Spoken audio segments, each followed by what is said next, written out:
The hills here in California are greening up, and the goats are showing signs. We're close to kidding season. It won't be long, and we'll have little kids running around out here, and I just absolutely love that time of the year. And the only thing that I wish is there were more, because they're such a delight to watch. Kind of reminds you of the days when there were family reunions. And the old adage was, the more, the merrier. Well, here in Genesis 46, we're looking at a family reunion. There's 70 coming down from Israel to be reunited with Joseph. And so instead of just being one, he'll be 71. And that number will grow in Egypt tremendously to where we have the nation of Israel. And it's going to be exciting to watch this transpire. Our view often of family and marriage is very different than the biblical view. We find in Psalms, it says in Psalms 127:3, "Lo, children are a heritage of the Lord, and the fruit of the womb is his reward." And so abundant children are a blessing according to the word of God. Now, the structure that those children grow up in have got to be a godly home. Now, verse 1 says, "Except the Lord build a house, they that labor in vain that build it." And so if God builds that home and he provides the children, that home is going to be a blessing for the children and everyone in it. Now, our view of children is very different than what you find the Lord's view was. In Matthew 18, it says, verse 5, "And whosoever should receive such a little child in my name receiveth me." Well, that's interesting. You receive a child in his name, it's like you're receiving him.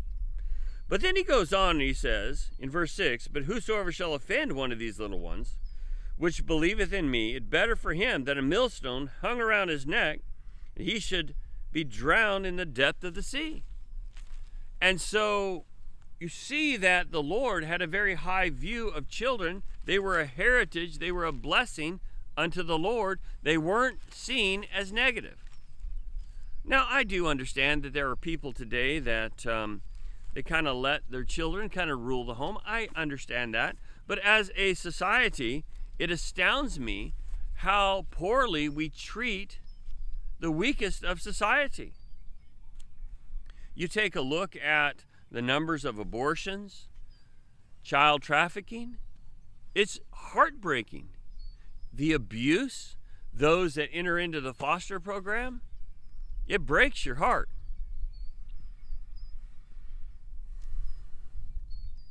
And I think that this turns people off oftentimes to raising children. Plus, I think early on, because of this negative tone, that it kind of bleeds into the whole child rearing. Parents find themselves early on talking to their children about all the things they ought not do, and that carries on not from just infancy, but all the way into their adolescence. And so instead of telling them the positive things that they ought to be doing, like loving the Lord and serving the Lord, they tell them all the things they ought not do. Second thing, the time. When you have children, you're going to find that your time just seems to be fleeting. You'll see that there's just a lot of expenses and there's a lot of things to take care of, and you've got to take care of those, and you'll make choices that will pull you away from the family. I've been there. Invest the time in your family. Let me give you some imagery that I think that might help. If you continue to read on in Psalms 128 verse 3 says, "Thy wife shall be as a fruitful vine by the side of thine house." Here we are back at this agrarian imagery. And so it talks about the wife being this fruitful vine. This is going to be something that you're going to nurture and you're going to take care of. And you're going to see that by nurturing and taking care of it, the blessing that you get is that fruit. And your children are that fruit. What if we were to see our children as a blessing of the Lord and the fruit of the vine that all of the work that we did in the family came out in that abundant harvest.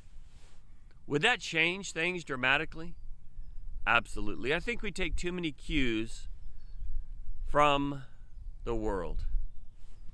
I'm really excited about the day when those kids come.